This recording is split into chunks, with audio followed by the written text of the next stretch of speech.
Before we get started today, I have something special to share with you. You know how many people I talk to who say, Melissa, I don't even know what I want. I don't have a big vision for my life. And they feel like something's wrong with them. But here's the truth. You're not going to have a clear vision if you haven't gotten intentional about excavating it, about really digging deep into your soul to find it. But once you do, everything changes. And it's not about figuring out what the next 50 years of your life looks like right now. It's more about finding what you do know, leaning into that, and then letting the next step reveal itself. There's actually a process to this. You may have heard me talking about Living Mind Love by now. It's the brand new Mind Love community that will be working towards something for an entire year together in a way that actually fits into your life. Well, our very first month together is all about getting clear on your vision. And if you already have one, we're going even deeper. I've taken everything I've learned from nearly 500 interviews with the world's most brilliant minds, and I've broken it down into simple steps that actually work. You'll be part of the first ever Mind Love community on School, so we get to uncover all of this together. So if you're ready to find your vision, go to mindlove.com/living and join the waitlist, and you'll get instant access to my 10-year vision meditation. So let's get into today's episode. Welcome to Mind Love, episode 197. Today's episode is all about the question, would life be better without alcohol? Alcohol is one of the 5 most addictive substances on the planet, right? Alcohol is up there in terms of addiction with cocaine, heroin, nicotine, and methamphetamine, which I think we would all kind of recognize as highly addictive substances. We don't think about alcohol that way, partly because it's legal and partly because everybody drinks it all the time. Although that should be a clue. Everybody drinks it all the time. It's highly addictive. So there we go. Alcohol, highly addictive substance. Second of all, our brain is actually physically hardwired, biologically hardwired to become addicted to alcohol. Turn up your frequency with Mind Love.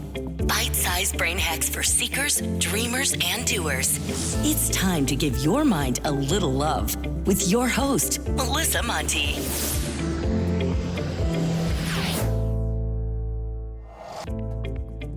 Hello, my love. If you have not yet subscribed, please hit that cute little button. Subscribing, sharing, and 5-star reviews on Apple Podcasts are a really great way to give back if you find this show helpful.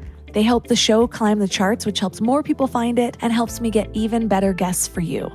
Today, I'd love to share a review from Boston Jen, who says, I've been listening to this podcast for about 2 weeks now. I'm so glad I found it. I even had my sisters give a listen while they were in the car with me. It's something that we can now listen to on our own, but discuss together, and I love that. I've been working on being open-minded, and the only way to do that is to listen to other people's points of views on a particular topic, and possibly shift your own beliefs based on what you've heard. I really love that you find out at the beginning of each podcast 3 things that you'll learn during that episode, and how honest and vulnerable Melissa is. Some of her inner dialogue is spot on with things I've thought myself. Thank you for having so much content I'm really enjoying, and it'll be sad once I get all caught up. Well, thank you so much, Boston Jen. I love this review, and I love that it's bonding you and your sisters. So thank you so much for taking the time to send a little love my way. Have you ever asked yourself, would life be better without alcohol? I'll be honest, I've thought about this often. Alcohol is one of those things that somehow we idolize it, like it's the gateway to fun, but most often, especially as we age, it's just the gateway to our own self-loathing, or at least that's how I feel about it, about 75% of the time. My best friend says that it's all about how you consume it, and maybe that's true for some people. I am not so sure that it's true for me, but that doesn't mean that I've given it up completely, yet. Does that make me weak, in denial, confused?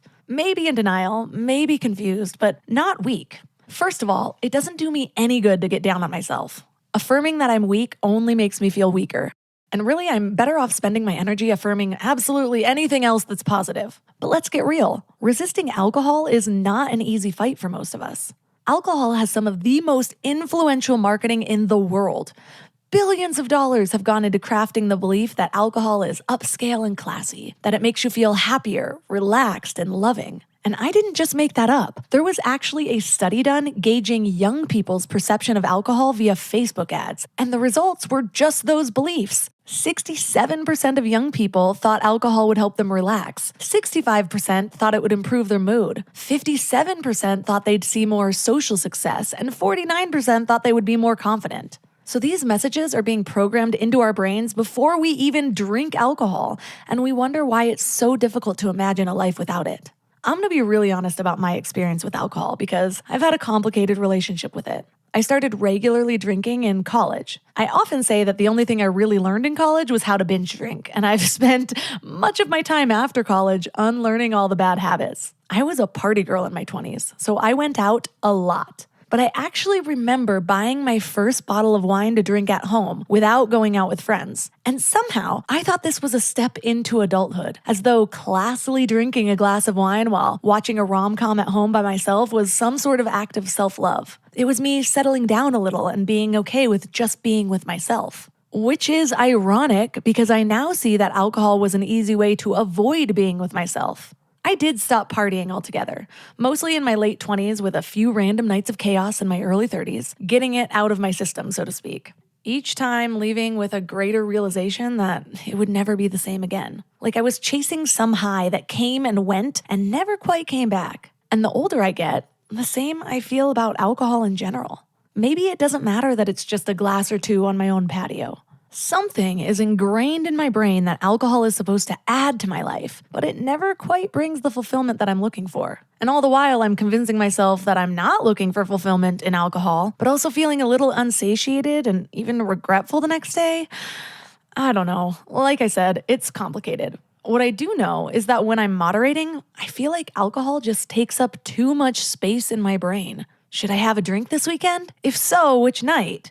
Maybe I'll have another glass. I don't need it. It's been long enough. I'll just have one more. I also know when I'm not drinking, I feel freaking great. But there's always this thought that comes along with it. Do I really never want to be able to have a nice glass of wine on a mountaintop during snowboarding season? No more toasting the bride at a wedding? Why even go to a wedding without alcohol? Just kidding. Or am I? Maybe I'll only drink on special occasions. Is this a special occasion? I feel like I deserved it after how productive I've been today. It is just too much. Why is it that even when I'm not drinking much, it still takes up that much energy from me, just in thought alone? Well, that's what we're diving into today.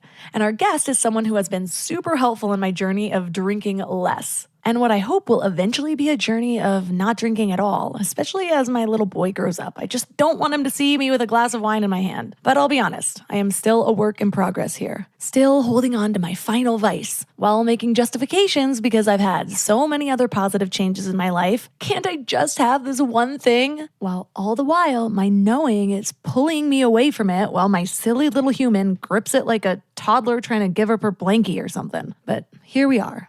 One step closer. So back on track. Our guest is Ruby Warrington. She's the creator of the term sober curious. She's the author of the 2018 book of the same title. Her work has spearheaded a whole global movement to reevaluate our relationship to alcohol. So 3 key things we will learn are the real dangers of alcohol, even when consuming moderately, how to conquer FOMA, the fear of missing alcohol, and actionable steps for setting a plan for your sober curious journey. And at the end of this episode, I'm going to outline my favorite alcohol alternatives that I've been using a lot lately. And now let's welcome Ruby Warrington to the show. Hey, Melissa, thanks for having me. So it all started with a question. Would life be better without alcohol? Tell me about that day, or maybe it wasn't a day, maybe it was a lot longer than that, but tell me about that initial thought that started to have you questioning your relationship with alcohol. Yeah, sure. I mean, I cannot give you a specific day. I never hit rock bottom, right? Oftentimes when people find themselves asking that question, what we think is that, well, there's been some terrible one-off incident, or perhaps a series of incidents that have led to a real rock bottom moment.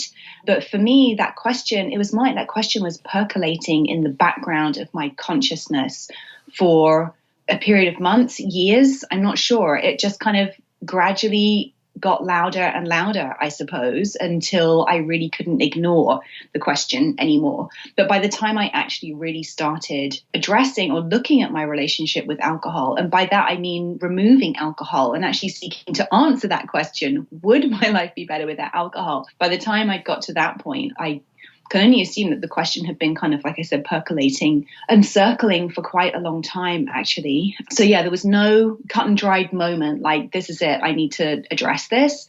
It was more just something that was building over a period of time. That's how I feel. I have a complicated relationship with alcohol that I've shared with my audience. And it's one of those things where I have thought about giving it up completely. I've done that during periods of my time. When I'm moderating, it feels like it just takes up so much brain space. Like I'm always thinking about it, even if I'm not partaking in it. Like, is this the day I'm going to drink? Is it not? But I've somehow, in my mind, it's like it's on this pedestal, like that's the gateway to fun or something along those lines. And I found a lot of people are in that same boat. But then when we look into giving it up, what comes up is something like Alcoholics Anonymous, which just never really resonated with me. I'm like, of all the issues that I've had or random addictions or ways that I've self-sabotaged, alcohol is not the highest on the list. So does it make sense for me to self-identify as an alcoholic until I die? Mm-hmm. Yeah, you sound just like me.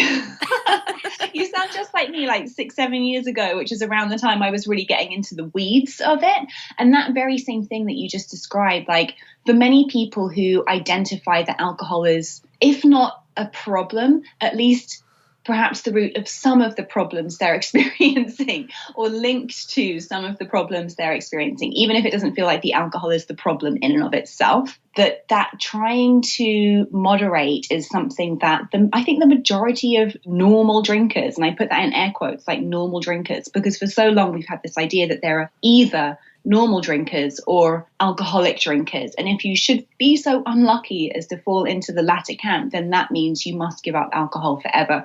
And you must also label yourself an alcoholic and attend AA meetings, etc., etc. And now, first of all, I want to say that there's nothing wrong with any of that. If that's the path where you find yourself, that doesn't mean you're a failure. It doesn't mean you're a bad person. It doesn't mean there's anything wrong with you. And yet that path is so stigmatized that we tend to think that if I'm an alcoholic, it means there's something wrong with me, partly because within that framework, alcoholism is named and described as a disease. And again, like, am I diseased? Does this mean there's something wrong with me? But for many normal drinkers, alcohol causes us many problems, or can, again, be linked to many problems that we may be experiencing, problems such as terrible hangovers, feeling that we've lost time, either being drunk or being hungover, gut issues, low energy, disrupted sleep, depression, anxiety, all of these things that many of us experience can be linked to our alcohol use. So for those of us who see ourselves very much as normal drinkers, people who aren't experiencing more extreme problems as a result of our drinking, it can be very hard to even contemplate giving it up completely. And so the majority of people who find ourselves questioning in this way will then attempt to moderate our intake. I have done that myself for many years. I see it all the time among people who are getting sober curious. And it's definitely one of the biggest kind of questions that have, well, can I cut down, or can I keep this in my life in a way that's not going to cause me the same sort of issues that led to me questioning whether I should cut this out completely? And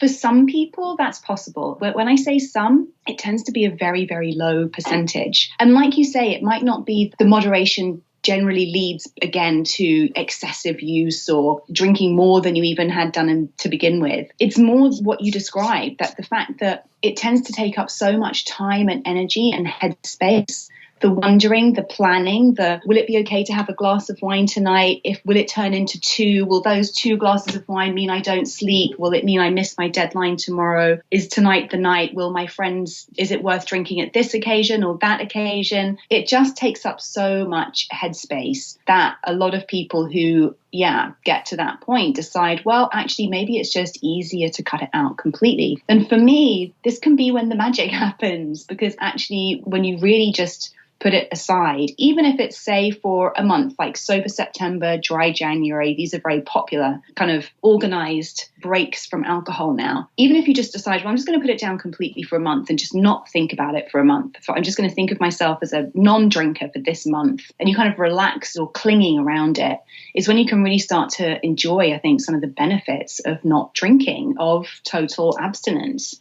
Abstinence is such a depressing word in a way, isn't it? Like the idea of staying from anything completely just feels like a loss. It feels like automatically like we're going to be missing out on something. But what I like to do with the sober curious kind of approach, I suppose, is to really come from well, what do I want to make space for in my life? Even if it's not like my weekends back because I usually spend them hungover. You may not be hungover all weekend. Maybe the space you want is the headspace that you were describing. All of that thinking about drinking. What could I be thinking about if I wasn't thinking about drinking, you know? Yeah, exactly. And I had that same journey where, thank you, by the way, for what you have created, because I don't know if I would have gone down that journey if there wasn't something like Sober Curious, because I've always had a hard time letting go of these ideas of drinking of like, oh, but what about that one special occasion? Do I really not want to have a drink at my son's wedding or whatever it happens to be? And so this idea of just being curious about it or being sober more often was really helpful for me. And one thing I like to emphasize or bring attention to whenever I'm trying to make a positive change in my life is to get real about the things that are working against me. And so, for example, I had a really bad case of bulimia for about a decade. And one of the pivotal parts in my healing was understanding that a lot of the foods that I was consuming that I had such a hard time giving up actually have addictive properties in it that are meant to be addictive, that are meant to make you want another one. Just like that slogan of the chips, it's like, I bet you can't have just one.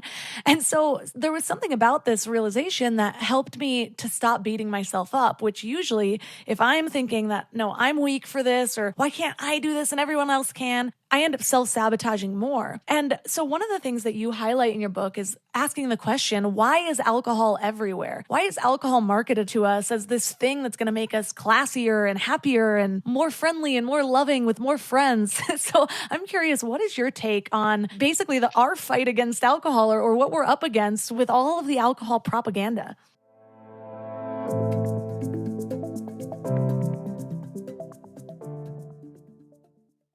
Before we go deep today, I want to give you a little gift, and I want to give it to you every single day. It's called the Morning Mind Love. I know how life can be. You're all fired up after an inspiring episode, and then a new day or a new challenge comes at you, and it's just hard to keep up that energy. Well, the Morning Mind Love is kind of like an oracle from your higher self to help you start each day with a positive focus.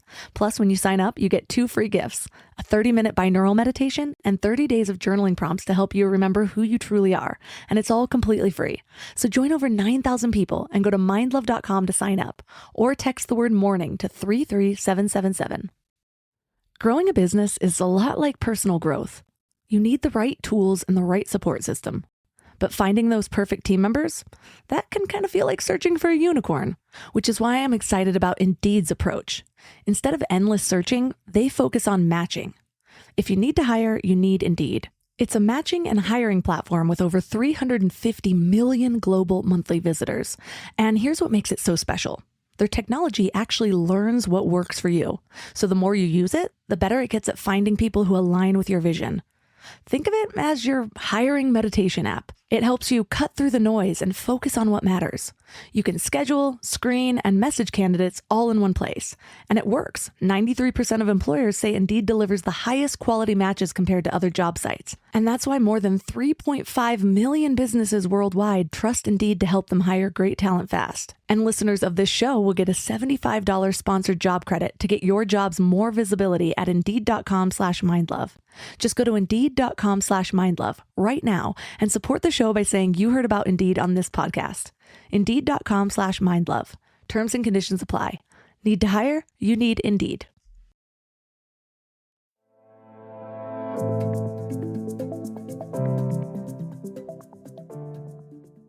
What is your take on basically our fight against alcohol or what we're up against with all of the alcohol propaganda? Totally. Yeah, you bring up such a valid point. And this is what I was kind of getting towards when I was like, hey, if you do, as a result of getting really real with yourself about your drinking habits, realize that perhaps you're maybe just a little bit more addicted than you thought. And again, that's oftentimes, if we're a normal drinker, we only realize that when we try to put it down and we realize how difficult that is. Oh, I'm way more attached to this substance and these experiences that I believe that it enables than I thought I was. Oh, what's that all about? And then it can be a little bit frightening or intimidating. Maybe I am an alcoholic and maybe I do need to quit drinking. And there's a lot of fear around that. But there's a chapter in the first Sober Curious book, and I just called it The Nature of the Beast, where I really just kind of lay out, like, this is what we're up against. The odds are unfairly stacked against us for 3 core reasons. First of all, alcohol is one of the 5 most addictive substances on the planet, right? Alcohol is up there in terms of addiction with cocaine, heroin, nicotine, and methamphetamine, which I think we would all kind of recognize as highly addictive substances. We don't think about alcohol that way, partly because it's legal and partly because everybody drinks it all the time. Although that should be a clue. Everybody drinks it all the time. It's highly addictive. So there we go. Alcohol, highly addictive substance. Second of all, our brain is actually physically hardwired, biologically hardwired to become addicted to alcohol. Alcohol is an anesthetic, meaning it temporarily and very quickly numbs our pain, emotional pain as well as physical pain. And we're biologically hardwired to seek out and repeat experiences that either numb our pain or bring us more pleasure. This is like the dopamine response in the brain. Dopamine fires when we have a pleasurable experience because that's taking us away from pain. So alcohol fires our dopamine receptors. So we're kind of like set up to reach for this thing, which is also physically very addictive. Third piece in the puzzle, like you said, alcohol, because it's legal and is a huge billion-dollar business, is very heavily marketed to us from all angles, whether that's straight up kind of like billboard advertising or TV advertising to a lot of product placement in shows and movies. Once you take a step back and start to just observe and get curious about like, how is alcohol presented to me in the culture? We really start to see it everywhere. And this is something that comes up all the time in the Sober Curious Facebook group, is people just having those moments of like, wow, I haven't watched a TV show in forever where alcohol isn't just this ever present kind of adult drink that people are indulging in. And so when you think about those 3 factors combined, it's actually very hard not to become a little bit addicted to alcohol. And that's not to say that everybody who drinks is addicted to alcohol. But I do believe that many of us are more attached to it than we probably would want to admit. And again, not because there's anything wrong with being attached to it, but because we have so much stigma around addiction. We have so much stigma around mental illness. We have so much stigma around alcoholism. And so a big part of the Sober Curious message is to kind of like break down some of that stigma and just point out that we're human beings. We experience a lot of pain and suffering for many different reasons. And alcohol just happens to be there to kind of help us numb some of that stuff out. It's very normal and very natural. However, the problem being alcohol is, number one, a very toxic substance for our body to process, hence terrible hangovers, hence gut issues, hence sleep issues. It has these physical side effects. And number two, when we're consistently numbing out or kind of ignoring the things which are bringing us pain, especially emotional, mental pain, we don't ever actually deal with the core issues that are kind of underlying. And so, until we remove the substance, we can't ever really get to grips with those kind of, those deeply personal underlying issues that we actually could benefit from spending some time looking at. And that can be very intimidating for people, very scary. But ultimately, what I've discovered and what I see consistently among the Sober Curious community is that actually it's a lot less scary than we think it's going to be. And that when we are able to just give ourselves permission to go slowly with it, to find other people who are kind of experiencing the same things, to maybe ask for some help here and there. It's actually a lot less daunting to confront some of the deeper stuff than we may have thought it was going to be. Right. And when I started experimenting with being sober for periods of time, it was just like you said, where I was suddenly hit with the realization, oh, this is actually harder than I thought. But what I realized on the times that I could actually succeed with it was that with alcohol, I almost had this feeling of like something was wrong and I couldn't quite pin it. It reminded me, it was really weird because it reminded me of back in my 20s when I'd have like a night out drinking, like where I would be drinking hard. Every next morning, I'd always have this feeling that was similar to like, did I like lose my iPhone last night? Where there's like this feeling of dread where you're waiting to discover it. And so I stopped drinking like that for quite a while. It was more like, I like a glass or two of wine at night. It feels classier to me than, I don't know, I wasn't binge drinking anymore. I had already made so many strides in my mind. Well, when I actually gave that up too, it was like that feeling of dread that I thought was just maybe how my mind worked. Maybe it was just like lingering depression that I'll never quite get rid of because of all the things I put myself through in my my life. And then all of a sudden that was just gone. And I was like, what?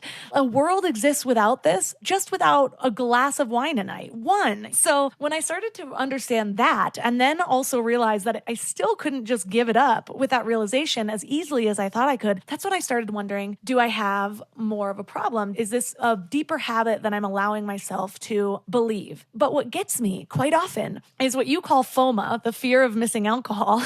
And so even like I told my husband, I was like, I'm doing sober September and I'm hoping it just goes past that because I just had a baby 6 months ago. I was not drinking that whole time. And then it's funny because I didn't drink quite a while after I had the baby, but then there were nights where I'd have alcohol and I'm like, wow, that came back quick. That desire and that craving came back after just a few nights of drinking. And so I made this commitment for sober September. And then I was like, oh man, I have a wedding. Maybe I should pick another month. My husband's like, you don't need to pick another month. Like, why is it that we think, oh, is there going to be some never again achievable wine at this wedding? Like, why do I feel like it's this thing that I can't miss out on that opportunity? So how do you coach people to deal with that fear of missing alcohol or that fear of that something will be missing if they remove this from their life?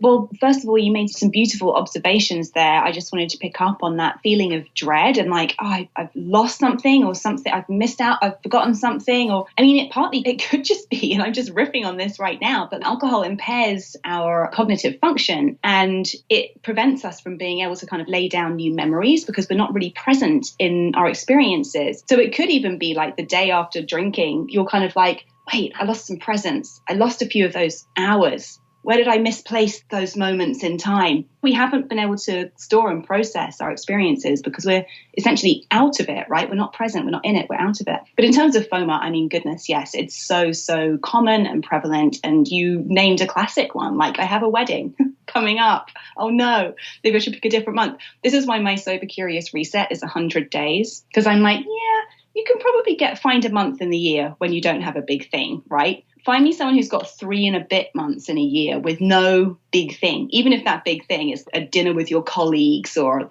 I don't know, whatever it might be. And the reason I want to ensure that anybody who's taking a break from alcohol or doing a reset or getting sober curious for an extended period of time by not drinking is going to be confronted with some sober first. And this is what I call this wedding that you've got coming up. You know, if it's your first time doing something which is so heavily associated with drinking, is going to bring up a lot of fear, a lot of anxiety, because what you're thinking that, am I going to be missing out on something? Well, yeah, you're going to be missing out on having the social lubricant prop that you always have in your hand at these events. You're going to be missing out on engaging in a behavior which is so deeply ingrained for you in these circumstances that it feels like, whoa, I'm going into this without my water wings. Is that what you call them? I like that. I've never heard it before. I'm going into this like, oh, without my makeup on or something. You know, it would be a similar fear, wouldn't it? If you think about it, like going to a wedding without wearing makeup, you'd probably be freaking out. Like, what? I'm not wearing makeup at a wedding? It's the same kind of thing. We're just so used to having alcohol in certain situations that the thought of not doing it brings up a lot of, but wait, how is it going to go? We love to know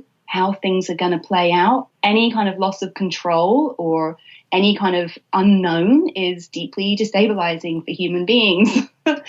But once, and I've seen this again, time and again in my own life and among the sober curious community, going headfirst into those sober firsts, feeling the FOMA and doing it alcohol free anyway is one of the most empowering experiences that you can have on your sober curious journey. Because only when you actually walk the talk do you prove to yourself, like really prove to yourself, that you do not need alcohol to, number one, experience these things, but number two, even have fun, enjoy yourself, dance, be social. Like you can do all of those things without alcohol. And it's very, very empowering. It really helps to build confidence around like, oh, I'm actually pretty cool without this.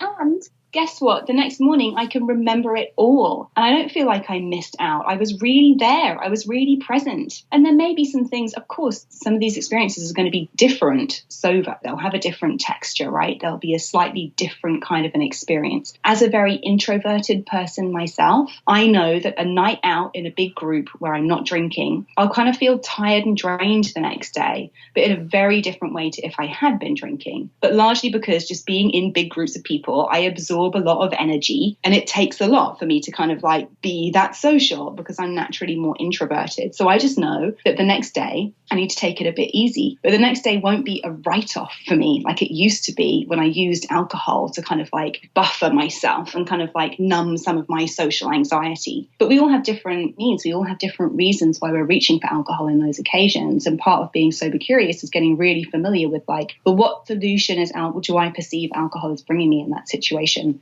Like I said, for me, I find it quite intimidating and overwhelming to be in large groups. So I know that I used to use it in those situations just to kind of like desensitize myself in a way. But yeah, would typically feel terrible the next day. It's interesting because I am not very introverted. I mean, I actually spend a lot of time alone. I consider myself to be an empath, but I'm very extroverted, and I'll be the first one to like volunteer to go on stage for things. Like I just don't have this embarrassment factor. And so alcohol for me isn't necessarily a social lubricant in a way to be more social, but because I'm an empath, I do absorb a lot of energies like you do in maybe a different way where I can just sense all the subtleties. I know if the couple across from me got in an argument before we got there. Like, I can just pick up on all these things. And then when I'm by myself and I'm reaching for a glass of wine, oftentimes when it's triggered by like, all of a sudden I'm like, okay, I'm done with the day. I turn on a show and then they go grab a glass of wine and I'm like, oh, a glass of wine sounds nice. Or it's when I'm feeling uncomfortable about something or some sort of discomfort. And so what I've noticed is that in either scenario, alcohol is a way for me not to have to process another emotion, whether it's mine or somebody else's. And so when I made that realization, I'm like, wait, my mind love is all about kind of learning to process that. And there's so much in my life that I have processed that I feel confident in my ability to process things. So why am I still using the scapegoat in just this area? Why do I somehow subconsciously believe that this is too much for me when all these bigger things that I've processed aren't? And so understanding that, it was just another roadblock removal for me where I'm like, okay, that's just another excuse. And what I find interesting that you bring up in your book is the link between spirits and spirituality, because this ended up being another big motivation for me where I do want to grow in my spirituality. And even the names of different drinks like spirits, or I know alcohol has a meaning to it as well. What is your take on that link between spirits and spirituality?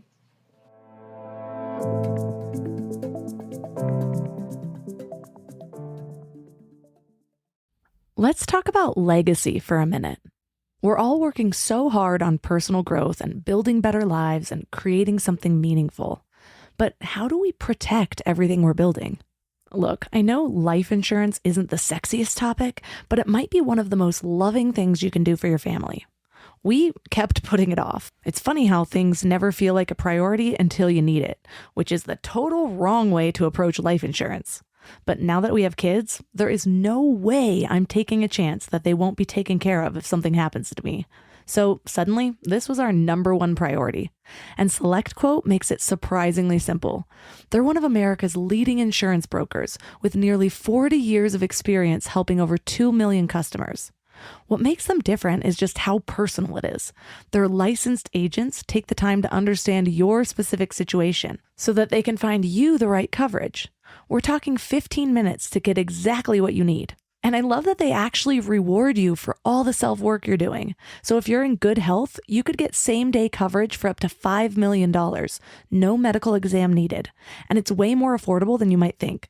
Coverage up to $1 million could cost as little as $20 per month. So get the right life insurance for you for less at selectquote.com/mindlove. Go to selectquote.com/mindlove today to get started. That's selectquote.com/mindlove.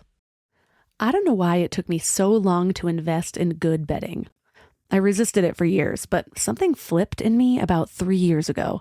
And now I'm basically a pillow connoisseur. I've tried them all, and I get weirdly excited about good bedding.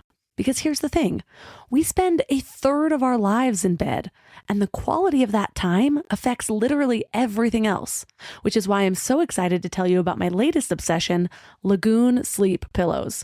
What sets them apart is their matching system. You take a quick 2-minute quiz about your sleep style and your preferences, and then they match you with your perfect pillow. I was matched with their Otter pillow, and I am so impressed. Lately, I've just needed more support, and this seems to cradle me in all the right places.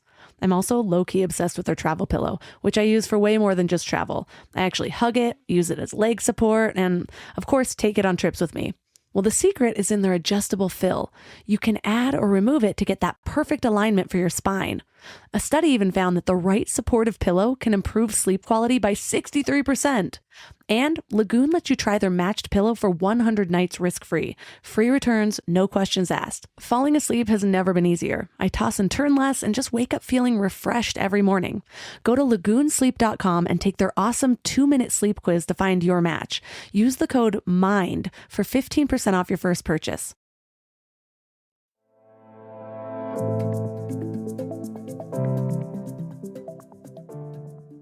What is your take on that link between spirits and spirituality? All human beings have a really deep drive to feel like we're connected to something bigger than us. That's how I really define spirituality. I didn't have a religious upbringing. I don't subscribe to any particular faith. However, I consider myself to be a deeply spiritual being. A lot of my ideas around spirituality are very much nature-based. Like, I really think that as a human being, I see myself as part of the natural ecosystem of the planet and the wider solar system, and that as such, there's a spiritual energy that kind of animates all living things, right? And so we all as human beings want to feel a connection to that. We want to feel like our lives have meaning. We want to feel like we're part of something bigger. And I think that alcohol in some ways can help us kind of like transcend the small daily kind of dramas or the small daily kind of stresses. And for moments, it can help us in a way transcend, or at least feel like we're kind of free of all of daily material, bogged down human stuff. And so I think that many people use alcohol to feel like they're connected to something kind of bigger and more mystical in a way, to have sort of what feel like magical experiences. If you think about it, being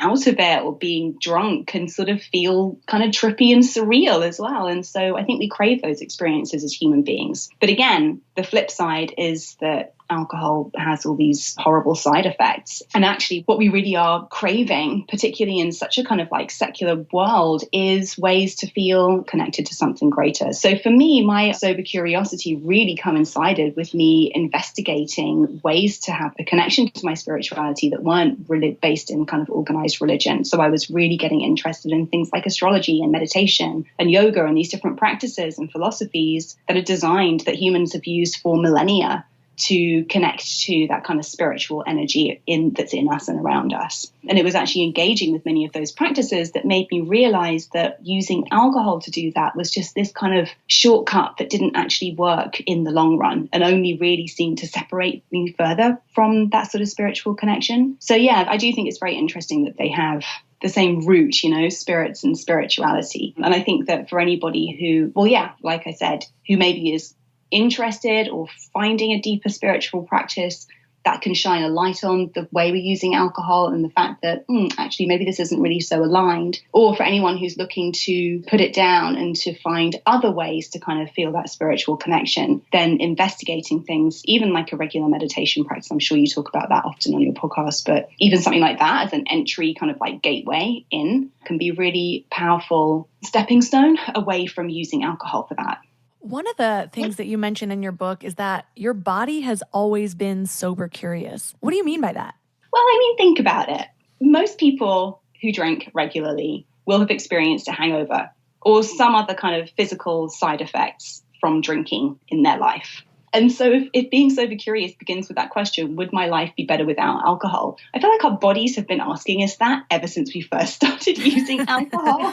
You know, that's kind of where I was going with that. It was a bit kind of just a cute sort of funny way to sort of talk about the fact that, well, and it seems like a really obvious one. If you experience food poisoning, it can often be months, if not years, before you'll want to eat that particular food again, because it just leaves such a nasty kind of literal taste in your mouth, right? But with alcohol, we could get really sick from drinking and within a few days feel like, not so bad.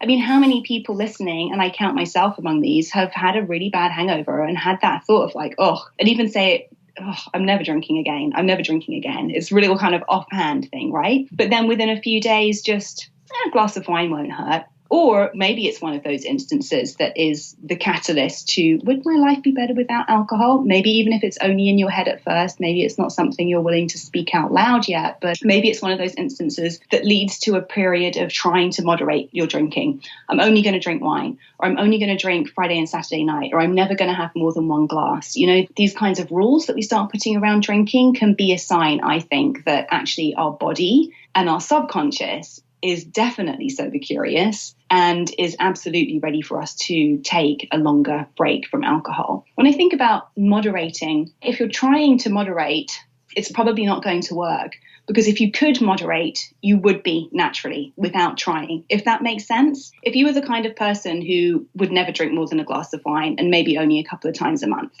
let's say, you wouldn't be trying to drink that way. You'd naturally be drinking that way. So if you're trying to drink that way, it means that your natural kind of like drinking style is probably far in excess of that, and is probably the kind of drinking that has got you to a point where you're trying to moderate. So your body has always been sober curious. Your body doesn't like alcohol. I too, Melissa, have an eating disorder background. I was anorexic during my teenage years and had experienced pretty bad gut issues kind of ever since. But honestly, it was only when I tried all the diets around, not in a kind of like disordered way, but when I say diets, I mean like cut out the dairy, cut out the gluten, cut out the meat, like all the things. And it was honestly only when I quit drinking alcohol that my gut kind of felt like it was completely healed and that I'd really actually truly moved on from the damage that had been done during that period of my life. And I think there's two reasons for that. First of all, it's a toxin that prevents our food from being properly processed in the gut. It prevents us properly absorbing all the nutrients that we need from our food. And so it obviously puts a very harsh load on the liver and the kidneys. But then I also think that we kind of know, well, we don't know, but there's lots of evidence now that we have what's called the second brain, the emotional brain that's in our gut. And actually, like exactly what you said, I think that a lot of my gut issues were just clogged up emotional residue that I was holding onto in my gut that I wasn't able to process because I was just pouring more and more alcohol on it. So yeah, our bodies do not like alcohol. All of those studies that come out saying a glass of wine here and there is good for you all end up being disproven. I think like just a couple of years ago, a pretty definitive report came out saying that even one glass of wine a day is linked to higher incidence of breast cancer among women. It's just not good for you. Right. I actually had learned that I'm a vegan. And one of the things I learned is that the reason they say a glass of wine is good for you is because it can unclog your arteries or something about heart health. Well, that's not true for vegans because they don't have the animal buildup. And I was like, I can't even use this as an excuse. And then it's like, what masochistic person invented the hair of the dog where it's like, oh, you're so hungover, have some more. I totally subscribed to that belief for all of my 20s. It works because you're in alcohol withdrawal, ultimately. And that's the other thing. I mean, really, truly, like the scary truth for people who are drinking very excessively is alcohol is the only substance that you can actually die from alcohol withdrawal. It's really serious stuff. And yet it's not perceived that way in our society at all. I remember learning that for people that became addicts, especially when they were young, when they began their substance abuse is when they basically stopped maturing emotionally. And just as I was saying, how I realized so much of my desire to reach for alcohol was just because it was a moment of discomfort or like, oh, you deserve a glass of wine for this, or let's just take a shot instead of having to think about this, whatever the period of time in my life. And so I wonder how much more emotionally mature would I be at this moment if I wasn't using alcohol? Even today, where I don't drink like I used to, I don't drink every day. I don't even drink to the point of getting drunk. I wonder, though, how much better I would be at processing my daily experience if I didn't have this little scapegoat that just took the edge off a little bit. So I'm curious what you think about just the emotional intelligence aspect. Yeah, what you shared about and this is more something I just kind of intuitively have felt into and felt around just kind of in my own life again and kind of like talking to other people who are on this path. But that thing about the majority of us, regardless of the legal drinking age, probably start drinking in our teens, right? And it's when we're maturing, it's when we're coming into adulthood. We suddenly have this adult body that's supposed to be getting into all these adult situations. Like, socializing and dating and all of these things, and we don't really know what to do it. We're still pretty immature emotionally at that stage in our lives. And so, of course, at that point, along comes alcohol, just to numb all those feelings of awkwardness or difference, and like you say, that's very much marketed towards, hey, you're cool if you drink, and everybody wants to be cool when they're a teenager and wants to feel like they fit in and feel like they're part of the group. But I absolutely relate to that as well. Like if you start drinking and essentially outsourcing your kind of confidence to alcohol at the age of like 15, 16, which was around when I started drinking, and it didn't start drinking more seriously until my early 20s. Yeah, there's a part of you that has never learned by actually going through the motions of being in these different situations sober, without a drink to hide behind, without that little kind of gremlin to like take the edge off, you know? But I think we can grow up pretty quickly once we start really engaging with our sober firsts. And we really start kind of confronting life at the cold face, because ultimately what that's doing is it's forcing us to use our inner resources rather than reach for and outsource to this external substance that we've discovered that can kind of like get us through these different situations. Once we start having to like resource from within to find confidence, to find resilience, to find optimism, to find hope, to find even like healthy self-talk, very hard to hear that voice of your kind of like higher self voice, the healthy self-talk when you're under the influence. But once we start learning to resource from within is when we start to build real emotional intelligence and real resilience. And we start to develop more emotional maturity, actually, because we realize that actually we can caretake ourselves in a lot of situations where we were kind of just, outsourcing to alcohol. Yeah. And I know that one of the hard things to get around for me is so much of my life I've been chasing highs. And even now, I do it in a healthy way, but it's like I like extreme experiences. I mean, I was certified in skydiving in my 20s. I did copious amounts of drugs in my 20s. I've just have always been looking for this thing to make me feel even deeper, which is crazy because even sober, I feel more deeply than anybody that I know in real life. So I'm curious though, how have you sort of redefined the highs that you look for in your life? How has your relationship to those changed? What do you seek out when you're seeking some sort of transcendence experience? You know, it's interesting. Losing those highs was something that I really didn't want to let go of. Like those kind of ecstatic moments, like table dancing bliss. I was just like, when am I ever going to do that without alcohol? But what I've realized is that those highs were equaled out by equally low lows. As a non-drinker, I don't have such extreme highs, but I also don't have such extreme lows. And for me, coming to more of a kind of a middle ground, like more of an even keel, actually feels really, really healthy and sustainable to me. It's much less of a roller coaster. And maybe it's just that the roller coaster is more exciting in your 20s, whereas in my early 40s now, like the roller coaster is really exhausting and overwhelming. And I just got too many responsibilities to be on that roller coaster. I need to know that I can kind of like show up consistently for my life, whether it's for my relationships, whether it's for my parents who are getting older, whether it's for my work. I don't have the time or the energy to be pulling myself out of a low low for the sake of like a high. That said, I've never been a massive thrill seeker. And I think being sober curious and being a non-drinker has really helped me cultivate an even deeper appreciation for the kind of like subtle moments of joy, which are really liberally sprinkled throughout my life as a non-drinker, and to really appreciate and kind of like connect with those. But yeah, it's interesting, the highs. I mean, I definitely had some really kind of ecstatic moments. They tend to be on dance floors and they tend to be in like retreat settings and things like that, you know.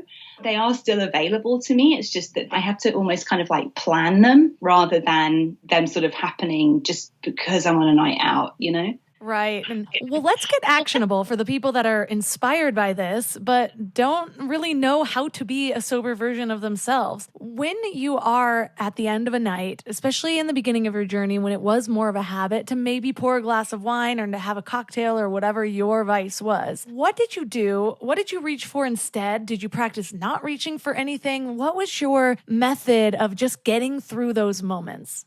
Well, I'm glad you mentioned this because I was going to mention it earlier, but there's a real practical piece to this as well. Wine tastes really nice sometimes, you know? I used to love like a really hoppy IPA, like just really enjoy the taste. I really don't like sweet drinks, and I drink a lot of water during the day. So it's like, I want to drink something that just like tastes good, you know? And I'm really happy that the whole alcohol-free drinks market is like, even in the past 3 years, so abundant now with different options. There are some amazing alcohol-free craft beers. There are also now finally some decent alcohol-free wines coming onto the market. It's a much more complicated process, so it's taken a while for artisans to get there, but they're coming. There are tons of alcohol-free spirits. So for me, picking up some of those alternatives instead was actually really, really, really helpful. I always have a 6-pack of alcohol-free beer in my fridge. I'll often reach for one at the end of the day. So that, just in a really practical kind of like, just put some of those in your fridge so you can like reach for something that's going to just take the edge off that craving and get you through that 10 minutes of like, it's wine o'clock. Oh, well, I'm drinking this. And then before you know it, it's wine o'clock has passed and you're into the evening and you didn't really notice the transition. But honestly, Melissa, those practices, for me, yoga and meditation, it's not, and I often say this, doing a half an hour yoga on a Friday night is not going to have the same effect as having a glass of wine or two. But over time, these practices help you become less reactive, better at kind of like observing your stress rather than getting embroiled in the kind of like inner turmoil, and just overall make you a calmer and more relaxed person. So for me, having now been a regular like daily meditator for the past 6 years and every other day yoga practitioner for probably the same period of time, I just find that I no longer sort of need that quick off switch because I'm just generally more chill. Which I know does not, to a thrill seeker like you, does not sound nearly as glamorous and exciting. I admit it. But I also can't help but think, I mean, we're living in a world of such mega overstimulation. Alcohol is another kind of like nervous system depressant, but it does stimulate us in a way. And I think that a lot of people feel now with this kind of always on world that we live in, that there's just never enough time. You're always processing so much information, whether it's headlines, whether it's social media posts, whether it's just trying to stay connected with people digitally when we're all social distancing. There's so much stimulus that actually putting alcohol into the mix just confuses issues and can make us feel even more strung out and tired. It just doesn't really kind of like fit as a substance. So some people love CBD. That's something that a lot of people have found to be really helpful for kind of like managing cravings or just kind of like taking it down an edge. Some people, I know marijuana is becoming kind of more and more legalized. Like some people might use that instead. I wouldn't recommend it and personally don't, because again, it can be another numbing substance. But yeah, there are plenty of ways to kind of experiment, I suppose, in terms of other things that may work for you. But really, really, if we're thinking about alcohol and going back to what I was saying earlier about how physically and kind of emotionally addictive it is, it can just be a case of remove it for like a few months. And you might notice actually that a lot of the agitation you were feeling that you were using alcohol to numb down was actually just cravings for alcohol. The same way it can be really, really difficult for people to give up smoking. Like all you're doing when you're picking up a cigarette is satisfying your nicotine addiction. And oftentimes all we're doing when we pick up a drink is satisfying our alcohol addiction. But because we don't think about it as an alcohol addiction, we don't see it that way. But over time, the cravings decrease and you just realize that you sort of, quote unquote, need it less and less. Yeah, for me, it's funny because I live in a world where I'm like, there's never enough time. But then when I give up alcohol, I'm like, what am I going to fill this few hours with? You know, I'm like, what about all those things that you don't have enough time for? Well, now I don't have enough energy for it. And so it was helpful for me to have a plan of attack. Like, okay, let me write down a list of different things I can drink at night that don't have alcohol, of different things that I can do that don't require a lot of energy, of things that I can do that feel good, just in case I need something to feel. Because like I said, I know I was a thrill seeker, but the older I get, the more that goes away. And I think part of it was I was just trying to have some positive feeling that sort of balanced out all the low feelings that I had lived through. And so I think that thrill seeking was kind of a byproduct of my own experiences. And now that I'm balancing myself out, I'm not really craving those anymore. So, but to have a list of things that I could go to, and I do love CBD. I have been loving alcohol-free cocktails lately because it just makes me feel good, like pouring something in a glass of wine. And maybe I will get one day where I'm at the point where I don't even need to have that.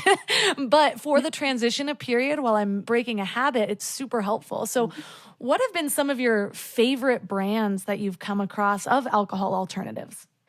I really love all of the beers from Athletic Brewing. They do a great hoppy IPA, a few different varieties, and they're all organic, really good ingredients, and just really, really tasty.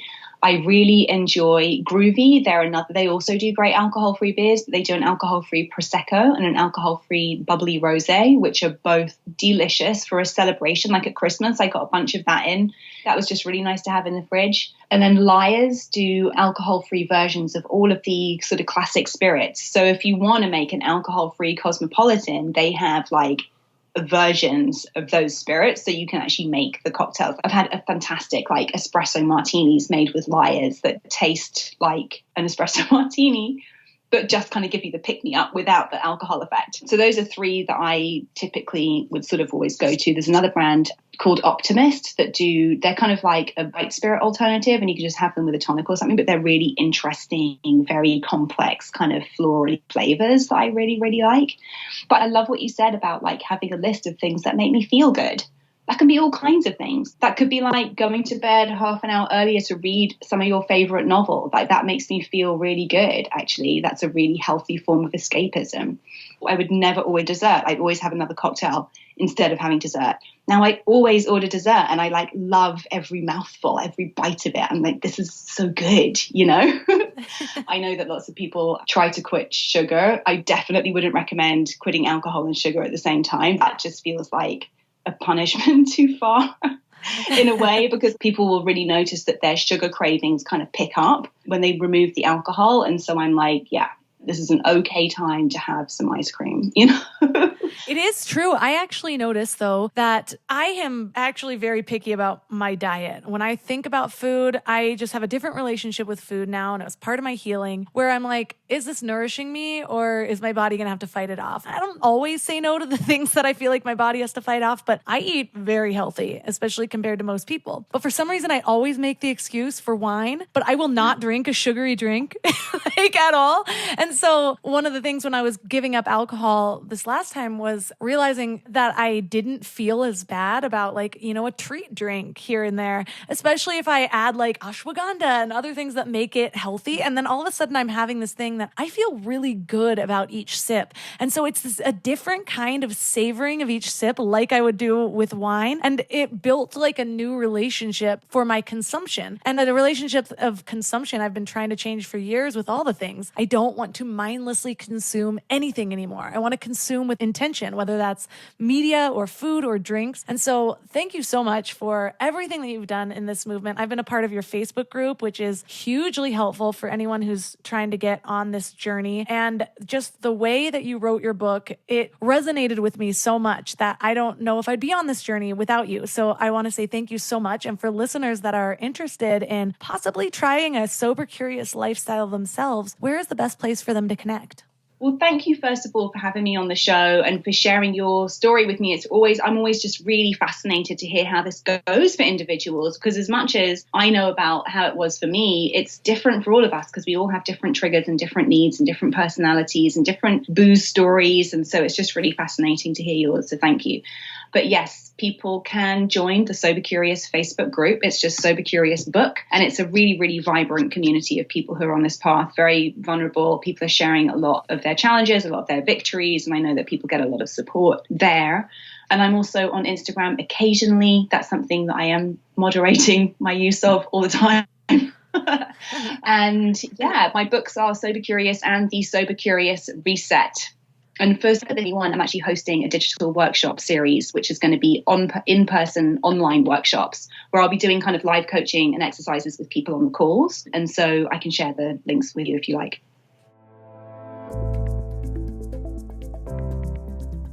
All the links mentioned in this episode will be at mindlove.com/197. So I bet you can guess what your challenge for this week is going to be. Yep, your challenge for this week is to stay sober for 7 days. I mean, ideally, you'd do 30 or even 100 days.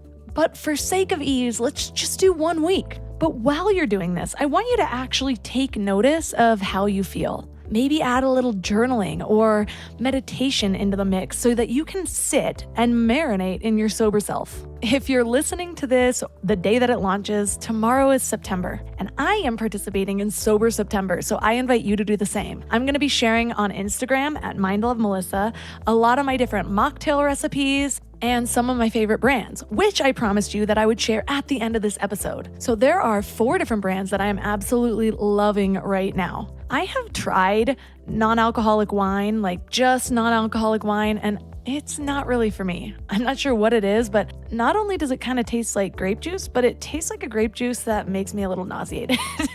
I don't know what it is. So I like the wine alternatives that have some sort of differentiating factor. And one of the best right now is Jukes. Jukes is awesome because, first of all, it looks like real wine. They have a red wine, a rosé, and a white wine. And you just mix it with a little bit of water or sparkling water. For the red wine, I've been using still water, so it's most like red wine. And this is all apple cider vinegar based. And so the ingredients are actually good for you. They improve digestion. They do a lot of the things that alcohol itself does the opposite with. And what I also love about Jukes is that it comes in these tiny little bottles, so they're easy to put in your purse to mix with something if you're going out to eat or if you're at a wedding. So I'll be doing Sober September with a wedding smack in the middle, and I will be bringing a tiny bottle of Jukes. So watch my stories if you want to see what the Jukes experience is like. As for cocktails, I have 2 favorites right now. For Bitter for Worse is awesome. They come in these larger bottles, and there's different ways that you can drink them. You can put them over the rocks, you can put them in the champagne flute, and there's different recipes depending on which it is. So the one that I've really loved is the Eva's Spritz, which has been kind of an alternative little like mimosa style drink for me, but it has this botanical taste to it. Something about the aftertaste does sort of feel like I'm drinking alcohol. I really like it. The other 2 that I love are the Saskatoon, which is a really good over-the-rocks drink, and Smoky number 56. I love a good smoky cocktail. They're some of my favorites, either smoky or spicy. It's almost like I want to feel my drink. And both of these really hit the spot when it comes to a really refined cocktail that somehow tastes like there's that extra kick of alcohol in it. These are really great for having at home because the bottles are a little bit bigger, or bringing to somebody's house to share if they're into the non-alcohol thing. If you want something that's a little bit more on the go, something to take with you on a boat or to a patio somewhere or to a park, Curious Elixirs are awesome. They're herby, complex. They don't taste too sweet. I love that they use the highest quality, responsibly sourced juices and extracts. Plus, there's adaptogens and super herbs. So again, you can actually feel good about what you're drinking instead of just replacing it with some other sugary nonsense. All the flavors are delicious, but Curious number 2, oh my gosh, replaces the spicy margarita for me. Again, I like my cocktails with some sort of kick or some sort of feeling, and this one is a combination of ginger, pineapple, ancho chili, Damiana, which is a Mayan aphrodisiac and stress relief, and lime. This one also boosts immunity. Obsessed with it. And finally, I want to talk about Botanic Tonics. They are the feel-good wellness tonic featuring kava and other ancient plants from the South Pacific and Southeast Asia. So I found out about kava last time I was doing a Sober Curious journey, and it actually did feel like I was drinking some sort of substance. It was almost euphoric and relaxing. And I'm not just talking about CBD relaxing, like I could feel stress melting off of me. I felt almost a little bit tipsy, which is interesting, but in a good way where I was very alert, very in my body. So I'm really excited about this because, like I said, I do like to feel stuff. I spent my 20s doing copious amounts of drugs that made me feel however I wanted to feel. So there's sadly a part of me that still misses that a little bit, but also am so much happier in the place that I am. So to find something that I know is actually good for me, but gives me a feeling sweeping across my body is really, really awesome. So I have links to all of these in the show notes, some of them with discounts. So if you're looking for one of these drinks, please use the link in the show notes. And I know I've talked your ear off on this outro. So I will save you all of my enthusiasm over leaving 5-star reviews on Apple Podcasts and reaching out to me on Instagram at MindLoveMelissa. And I will just say thanks for giving your mind a little love today, and I'll see you next week. Thanks for tuning into Your Higher Frequency with Mind Love. Head to mindlove.com for a free gift to keep your vibes up until next week.